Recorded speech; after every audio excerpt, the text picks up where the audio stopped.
तो हम सबसे पहले अपने आप को सेक्शन 1 से स्टार्ट करेंगे, और सेक्शन 1 का सबसे पहला चैप्टर बहुत इजी है, कुछ मुश्किल नहीं है। इस चैप्टर का नाम है रिफॉर्मर्स।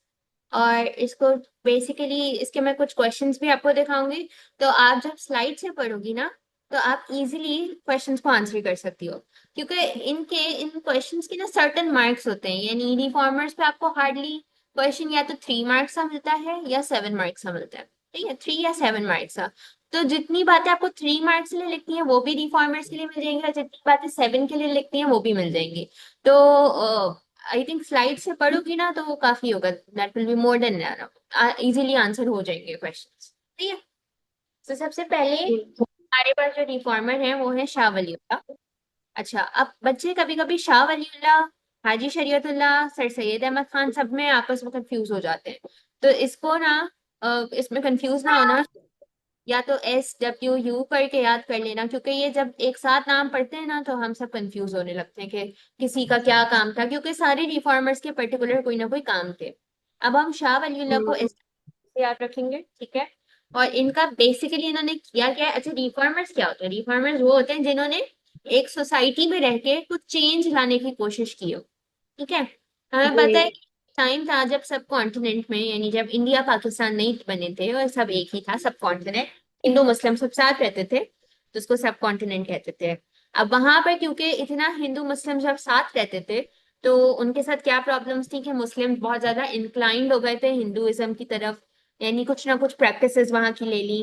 इवन अभी भी हम काफी चीजें जो है वो हिंदुइज्म की प्रैक्टिस कर लेते हैं, स्पेशली जब शादियां वगैरह होती हैं तो इसमें काफी जो इवेंट्स होते हैं वो वहां के हैं और वो हमारे नहीं है।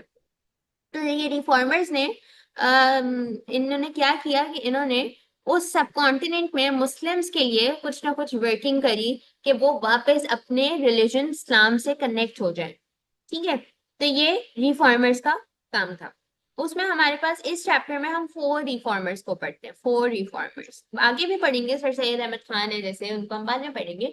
लेकिन इस चैप्टर में हमारे पास सबसे पहले शाह वलीउल्लाह है, और उन्होंने क्या सोचा, या उन्होंने पहले से क्या एनालाइज किया है, वो ये एनालाइज किया कि he believed the Muslims face problems because of their incomplete knowledge of Islam and Holy Quran. Number 1, ये बहुत इंपॉर्टेंट की पॉइंट है कि इन्होंने क्या एनालिसिस किया कि he thought कि Muslims of subcontinent they didn't have enough knowledge of Islam and Holy Quran। और ये क्यों था? ऐसा क्यों था? ऐसा इसलिए था क्योंकि कुरान की लैंग्वेज क्या है?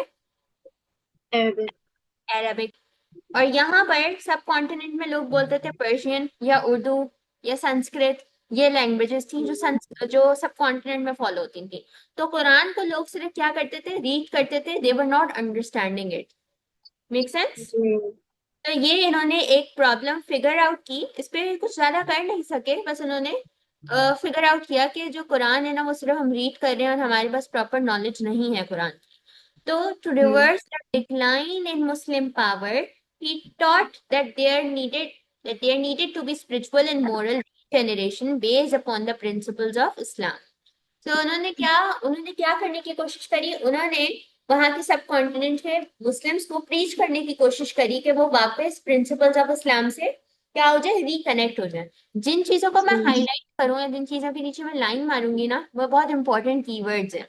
ये चाहो तो अपने नोट्स पे साथ में साथ बनाती रहो, लेकिन ये चीजें आपके आंसर स्क्रिप्ट में होनी चाहिए। जैसे जब हम इस्लाम में पढ़ते थे तो मैं कहती थी कि कुछ वर्ड्स बहुत इंपॉर्टेंट होते हैं, और ये अगर आपके आंसर में नहीं होंगे तो आपको मार्क्स नहीं मिलेंगे। ठीक है। तो मैं हाईलाइट करती जाऊंगी, आप अपने पास ये सब नोट कर लेना। उसके बाद इन्होंने फिर किया क्या, मतलब ही wanted them to connect with the principles of Islam, but how? तो इस हाउ, ठीक है, इस हाउ का आंसर अब मैं दे रही हूँ। हाउ, ये बहुत इंपॉर्टेंट बात है। जब हम इंट्रोड्यूस करेंगे शाह वली अल्लाह को तो हम बताएंगे कि he wanted Muslims to connect with the principles of Islam, and how is that so? He wrote many books which were designed to spread the principles of Islam amongst the Muslim community in order to unite them. He aimed to provide inspiration for Muslims to lead a pure life. Okay, so he wrote many books. क्यों? क्योंकि कुरान लोगों को समझ नहीं आ रहा था, सबकी understanding नहीं थी कुरान की। इवन नाउ अगर हम रिफ्लेक्ट करें तो इवन नाउ हमें भी अरबिक की कोई बहुत अंडरस्टैंडिंग नहीं है। एज कॉमन पाकिस्तानी हमारी भी लैंग्वेज है उर्दू, हमें बहुत मुश्किल से कुरान हम पढ़ते हैं, रमजानों में ज्यादा पढ़ते हैं, वैसे तो वो भी नहीं पढ़ते। जो लोग पढ़ते हैं वो सिर्फ रीडिंग करते हैं, और हम बहुत कभी कभी ऐसा होता है कि हम ट्रांसलेशन देख लेते हैं। ठीक है।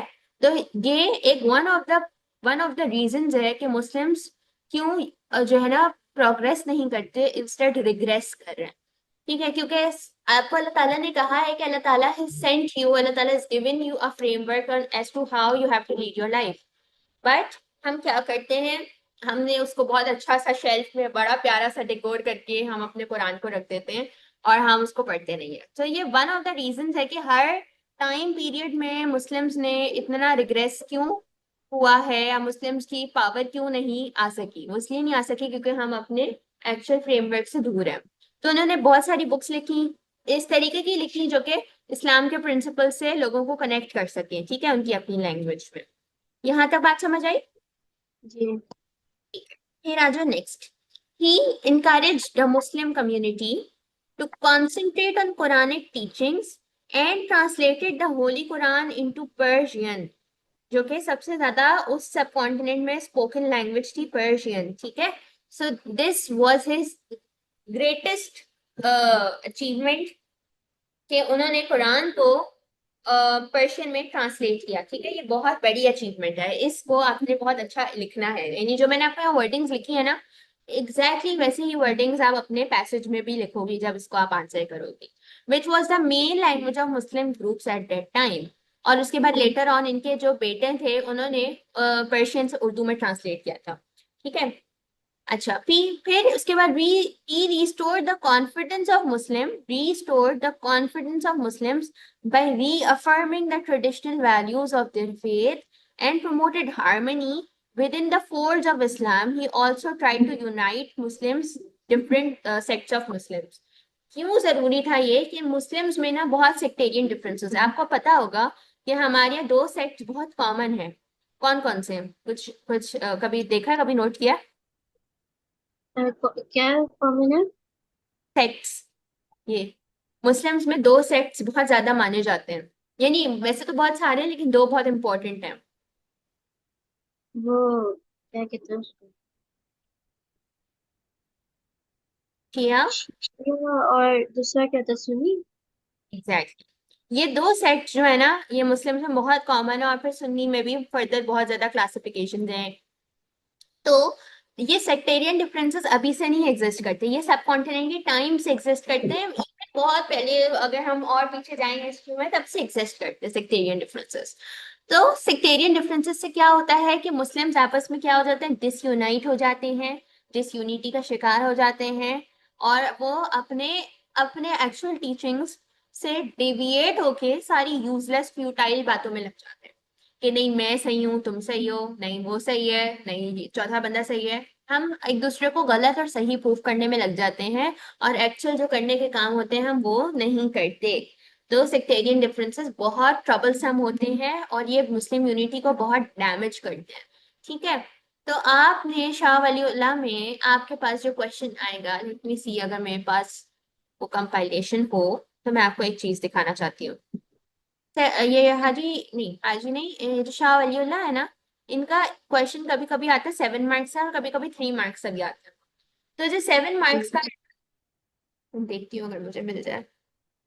अम्म, हाँ ये रहा, देखो, ये शाह वलीउल्लाह का क्वेश्चन है। 7 मार्क्स का आता है या फिर 3 मार्क्स का आता है।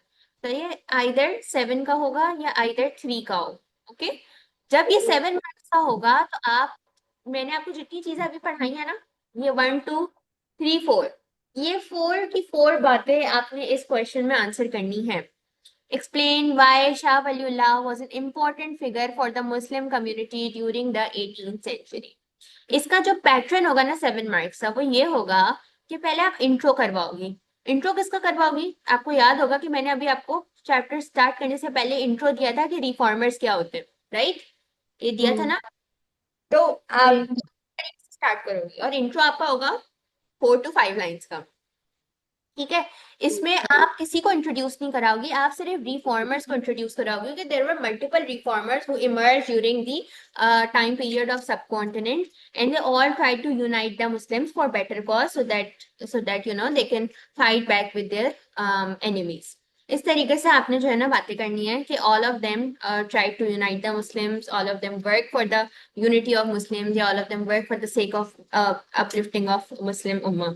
ठीक है, इस तरीके की बातें आप लिखोगी इन द फर्स्ट पैराग्राफ, यानी इंट्रो में सिर्फ रिफॉर्मर्स को इंट्रोड्यूस कराना है। फिर आप फर्स्ट यानी इंट्रो का फर्स्ट पैराग्राफ हो गया, फिर सेकंड पैराग्राफ में आप जो है वो कोई ना कोई बात लिखोगी शाह वलीउल्लाह की। ठीक है, लेट सपोज आपने आपने ये वाला आपने पैराग्राफ बना के लिख दिया। ठीक है, 7 मार्क्स में फर्स्ट पैराग्राफ आपने ये लिख दिया। फिर सेकंड पैराग्राफ, अच्छा नहीं, थर्ड पैराग्राफ फिर आप ये लिखोगी। ठीक है, फर्स्ट पैराग्राफ इंट्रोडक्शन था, first paragraph is introduction, second paragraph ये वाला लिख दिया, थर्ड पैराग्राफ ये लिख दिया, फोर्थ पैराग्राफ ये नहीं, फोर्थ पैराग्राफ ये वाला लिख दिया, फिफ्थ पैराग्राफ ये वाला लिख दिया। ठीक है, तो जी ऐसे आपके आपके 7 मार्क्स में कितने पैराग्राफ्स आने चाहिए? 5। ठीक है, जी first paragraph is your introduction, फिर सेकंड, थर्ड, फोर्थ और फिफ्थ में आपने इनकी रीजनिंग करनी है कि why was Shah Waliullah the most important figure for the Muslim community during the 18th century। तो 7 मार्क्स के लिए how many paragraphs do you need 5 paragraphs. First paragraph is going to be your introduction, फिर उसके बाद second, third, fourth और fifth में आप उनकी वर्किंग लिखोगी कि उन्होंने क्या क्या किया। उन्होंने कुरान ट्रांसलेट किया, उन्होंने स्पिरिचुअल और मोरल अपलिफ्टिंग पे काम किया, प्रिंसिपल्स ऑफ इस्लाम के साथ कनेक्ट करने की कोशिश किया, लोगों की अंडरस्टैंडिंग नहीं थी कुरान की, और फिर उन्होंने ऐसे कैसे करने की कोशिश करी, उन्होंने बुक्स बहुत लिखी, उन्होंने जो है वो एक प्योर लाइफ गुजारी ताकि लोग उनसे इंस्पायर हो। फिर उसके बाद उन्होंने सेक्टेरियन डिफरेंसेस को हटाने की कोशिश करी, फिर उसके बाद कुरानिक टीचिंग से कनेक्ट करने की कोशिश करी। ये आप जब लिखोगे ना, तो ये अच्छा खासा बड़ा आपका जो है ना आंसर बन जाता है। ठीक है, जी तो ये मैं आपको होमवर्क भी दूंगी आज की क्लास के बाद, कि आपने इस वाले क्वेश्चन को अटेम्प्ट करना है। सही है, जैसे भी करो, छोटा सा करो, बड़ा सा करो, लेकिन at least you should have the idea कि हमने इसको आंसर कैसे करना है। ठीक है, जी फिर आ जाओ नेक्स्ट रिफॉर्मर पे। Next reformer is Syed Ahmad Barelvi. Syed Ahmad Barelvi का जो सबसे इम्पोर्टेंट काम था ना, वो था जिहाद मूवमेंट। ठीक है, इन्होंने जी भी रिफॉर्म लाने की कोशिश करी, इन्होंने भी मुस्लिम्स को यूनाइट करने की कोशिश करी। शाह वलीउल्लाह ने जो है वो कुरान लिख के किया, या कुरान को पर्शियन में ट्रांसलेट करके किया, या कुरानिक टीचिंग से लोगों को कनेक्ट करने की कोशिश करी। सैयद अहमद बरेलवी ने जिहाद मूवमेंट पे काम करने की कोशिश करी। उन्होंने कहा कि इस्लाम स्प्रेड करना है तो वो हम जिहाद मूवमेंट से कर सकते हैं, एंड उन्होंने एक आर्म्ड स्ट्रगल करी to liberate the Punjab, and NWFP होना चाहिए था ये, from non Muslim operation, and was the first example of a movement to restore Muslim power।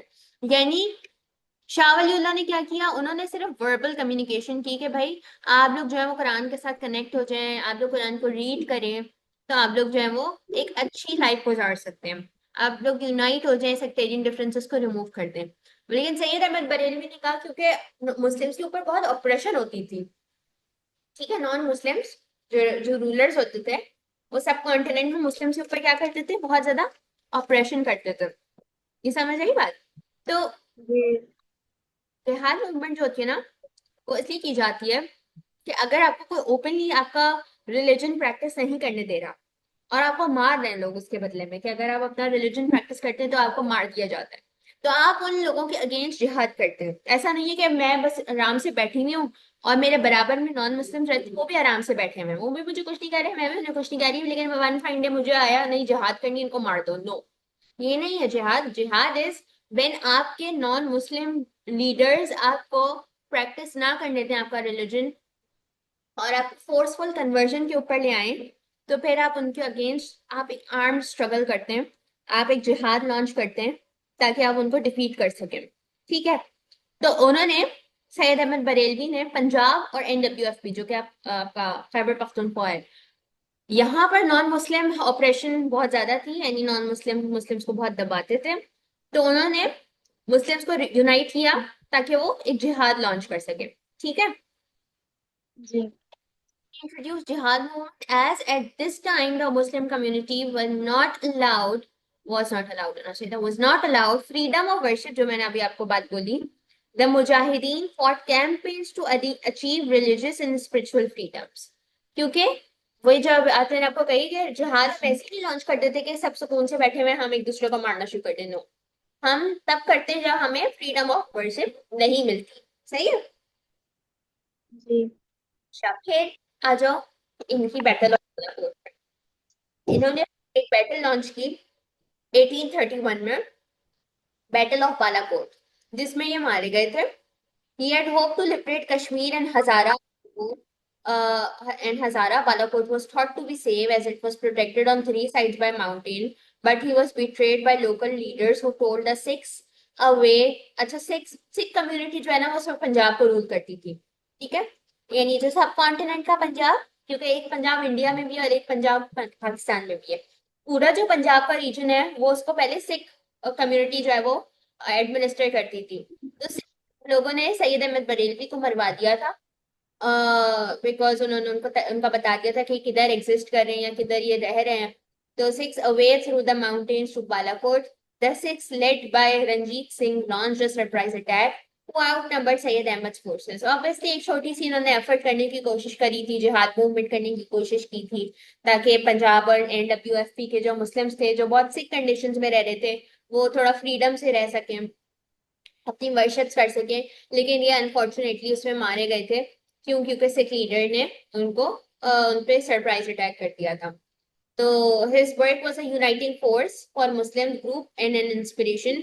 He wanted to replace Sikh and British rule with Muslim rule. So he gathered a large army against Sikhs, but he lacked support and he was confronted by superior military force. Therefore, he was defeated. So unfortunately, Muslims की unity, मतलब already मुस्लिम बहुत disunited थे।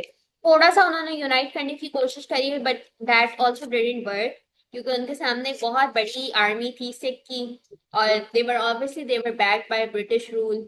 तो कोई भी चीज मुस्लिम के favour में नहीं थी, इसलिए जब आपका लीडर मर जाता है तो फिर आप ऑटोमेटिकली आप हार जाते हैं किसी भी वॉर में, किसी भी फाइट में। ठीक है, तो ये इनकी कंट्रीब्यूशन थी कि इन्होंने मुस्लिम्स को यूनाइट करने की कोशिश करी थी फॉर जिहाद।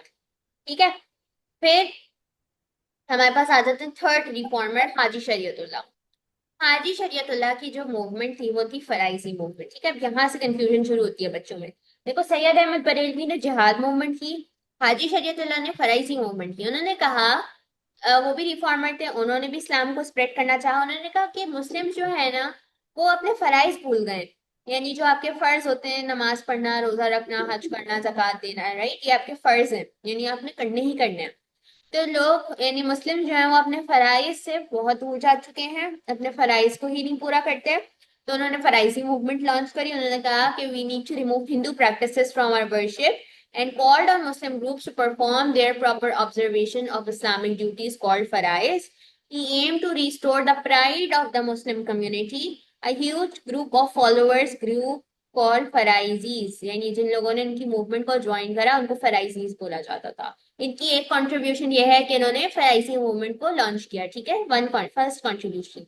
सेकंड कंट्रीब्यूशन ये हुआ कि द मूवमेंट यानी Faraizi movement alarmed the Hindu landlords of East Bengal as the Farizis in Bengal united against the treatment they had received. They realized that movement was stirring up opposition against them.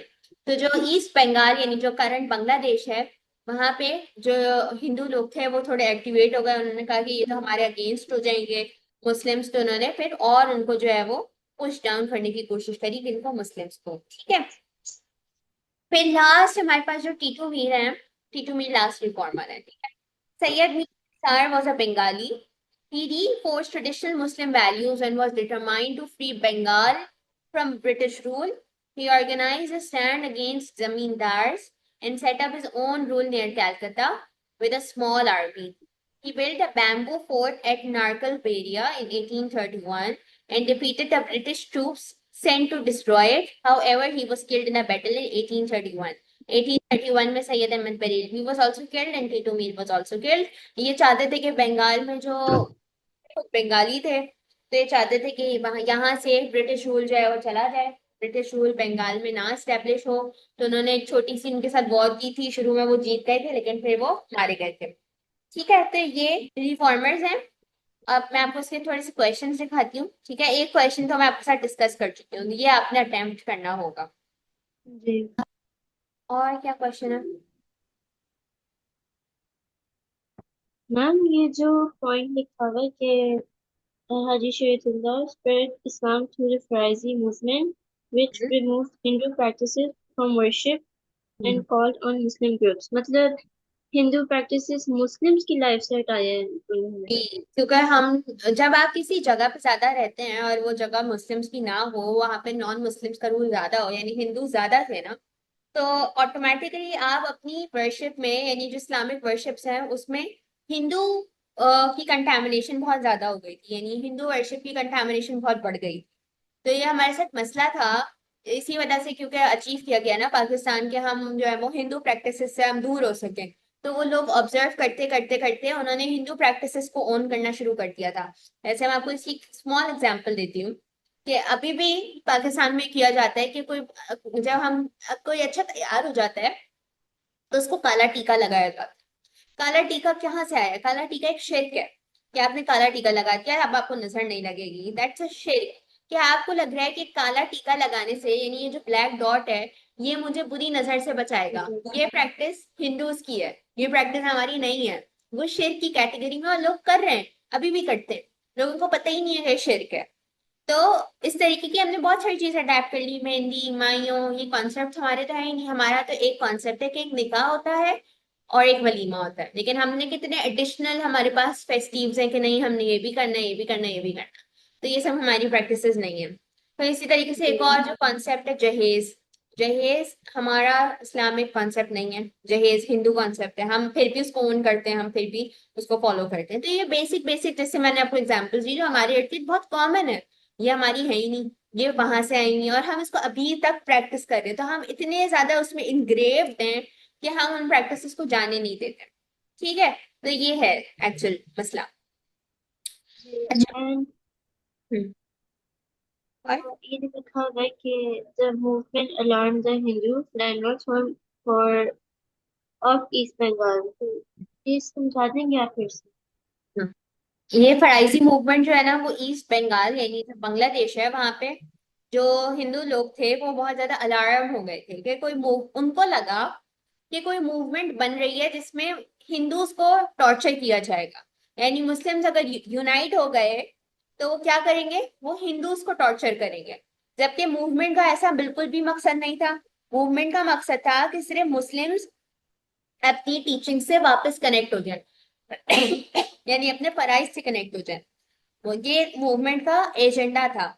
लेकिन जब Muslims unite होने लगते हैं तो हमेशा Hindus को बहुत fair होने लगता है। उनको लगता है कि ये अब हमारे गले पड़ जाएगा, या ये लोग अब हमारे अगेंस्ट स्ट्रांग हो जाएंगे और अब हमें हमारी मसला पड़ जाएगा। तो वो अलार्म हो जाते हैं कि मुस्लिम्स क्यों यूनाइट हो रहे हैं। वो हमेशा वो चाहते हैं कि मुस्लिम डिसयूनाइटेड हैं। तो ये था उनका, उनका जो, उनको जो खतरा महसूस हुआ वो ये था कि मुस्लिम्स यूनाइट हो गए तो ये हमें बाहर कर देंगे। जी तो ये वाला, अच्छा चलो आप एक क्वेश्चन करो, सही है ये वाला जो मैंने आपको दिया है। इसके बाद एक 14 मार्क का क्वेश्चन है, ये वाला, ये आप करो। ये क्वेश्चन क्या है, मैं आपको एक्सप्लेन करती हूँ। मैं चाहती हूँ कि आप ट्राई करो, अगर नहीं होगा तो मैं ट्यूसडे को समझाऊंगी। Did Sayyid Ahmad Bareilly contribute more to the spread of Islam than anyone else in the subcontinent before 1840? Explain your answer. अच्छा देखो, 14 मार्क का क्वेश्चन कैसे हम आंसर करते हैं। इसमें सबसे पहले again first paragraph is always going to be your introduction, ठीक है। यू नीड टू इंट्रोड्यूस कि फर्स्ट पैराग्राफ में what are you going to introduce, you are going to tell के हु आर रिफॉर्मर्स, क्या करते थे रिफॉर्मर्स, क्यों आए थे रिफॉर्मर्स। तो आपको पता है कि they try to achieve unity amongst Muslims, basic सी बात, ठीक है। Basic basic three three lines में भी अगर इंट्रोडक्शन आ रहा है, that is more than enough, ठीक है। फिर आपने 14 मार्क्स में देखो, 7 मार्क्स में आपने सिर्फ शाह वलीउल्लाह को ही आंसर किया था, ठीक है। आपने 14 मार्क्स में, लेकिन ऐसा नहीं होता। 14 मार्क्स में you need to tell about every reform. अब हो सकता है आप फर्स्ट पैराग्राफ आपने इंट्रो करा दिया, ठीक है। सेकेंड पैराग्राफ में, सेकेंड, थर्ड, अच्छा मैं पहले लिख लेती हूँ, सेकेंड, थर्ड, फोर्थ, फिफ्थ, 6, 7 और 8। 14 मार्क्स में आपने 8 पैराग्राफ्स बनाने, ठीक है। फर्स्ट पैराग्राफ मैंने आपको बता दिया कि this is going to be your introduction, ठीक है। First paragraph is going to be your introduction. अच्छा देखो, अब पे सेकंड, थर्ड और फोर्थ पैराग्राफ में आप लिखोगी शाह वलीउल्लाह के बारे में, ठीक है। शाह वलीउल्लाह की जो जो कॉन्ट्रीब्यूशंस थी, आप वो कॉन्ट्रीब्यूशन सेकंड, थर्ड और फोर्थ पैराग्राफ में लिखोगी, ठीक है। वो आपको मुश्किल नहीं होगी, क्योंकि मैंने अभी आपको 7 मार्क के क्वेश्चन में भी कहा था कि आपने 3 पैराग्राफ जो है वो उनकी कॉन्ट्रीब्यूशन के बनाने हो। कहाँ गया ये क्वेश्चन, ये रहा, ठीक है। आपने, आपको ऑलरेडी यहाँ से आपको पता है कि आपने शाह वलीउल्लाह के बारे में क्या क्या लिखना है। अच्छा एक मिनट रुको, मेरा लैपटॉप की बैटरी जा रही है, लेकर आई चार्जर। जी।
ठीक है। अच्छा, तो सेकंड, थर्ड और फोर्थ पैराग्राफ में आप शाह वलीउल्लाह के बारे में जो है ना बातें लिखोगे कि उन्होंने क्या क्या किया। उन्होंने कुरान को ट्रांसलेट किया पर्शियन में, उन्होंने सेक्टेरियन डिफरेंसेस को रिमूव किया, उन्होंने अपनी राइटिंग्स लिखी।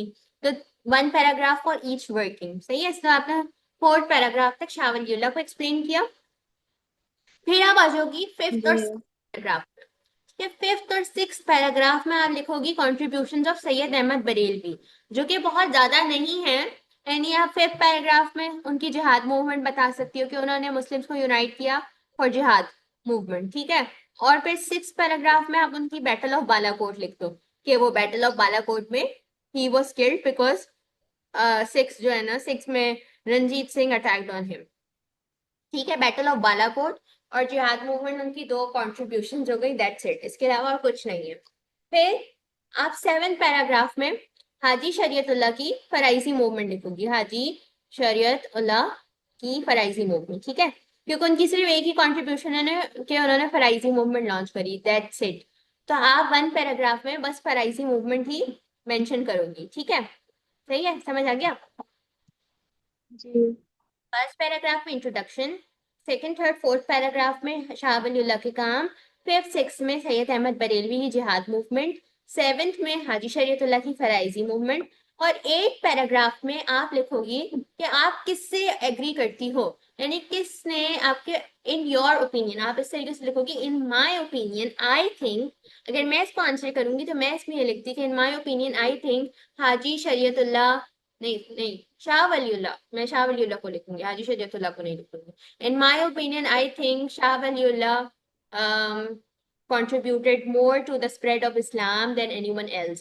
यानी यहीं से लिखना शुरू करते हैं आप, ठीक है। ये फॉर्मेट है, एक पैराग्राफ का फॉर्मेट है कि आपने इसको कैसे आंसर करना है।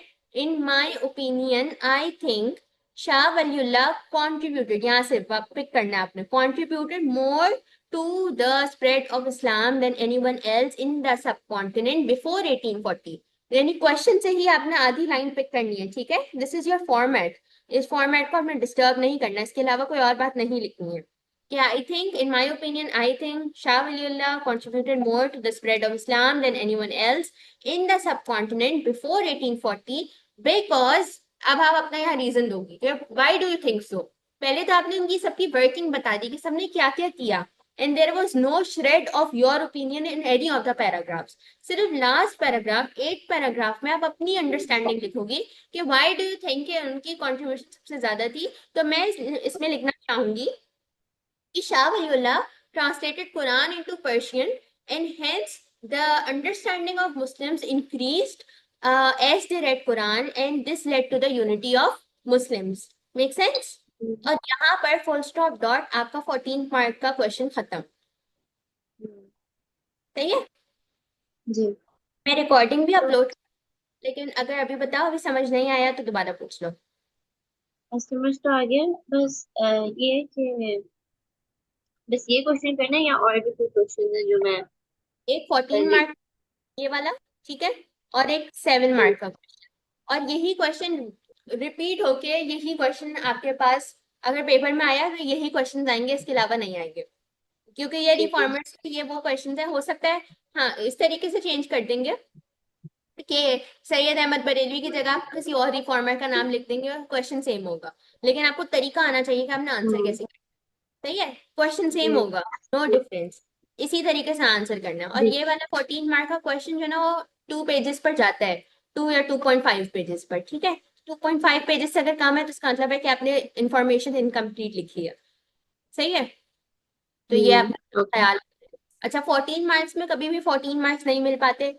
बहुत कम बच्चे होते हैं जिनको 14/14 मिलते हैं। आइडियली 14 मार्क के क्वेश्चन में आपके मैक्सिमम 12 या 13 मार्क्स आने चाहिए, 12 या 13। इससे कम अगर जा रहे हैं तो इसका मतलब है कि आपको रीविजिट करना चाहिए कि आपने क्या पढ़ा है। ठीक है, हम्म, मैं ये क्वेश्चंस आपको जो है व्हाट्सएप पे भी जी सेंड कर, तो ये वाली जो कंपाइलेशन है ना मैंने पूरे सेक्शन 1 की बनाई हुई है, तो कंफ्यूजन हो जाएगी। जब हम सेक्शन 1 कर लेंगे तो मैं पूरा आपको ये दे दूंगी पीडीएफ। अभी आई डोंट थिंक कि आपको जरूरत है इसकी। जी। सही है, मैं इसके बाकी जो क्वेश्चंस है ना वो फिर मैं नेक्स्ट क्लास में भी, ठीक है। कुछ क्लास में भी अटेम्प्ट कर लेंगे और फिर हम उसके बाद सेक्शन 1 में आगे बढ़ जाएंगे। ठीक है, हम्म, जी। चलो ठीक है। और मैंने जी, एक और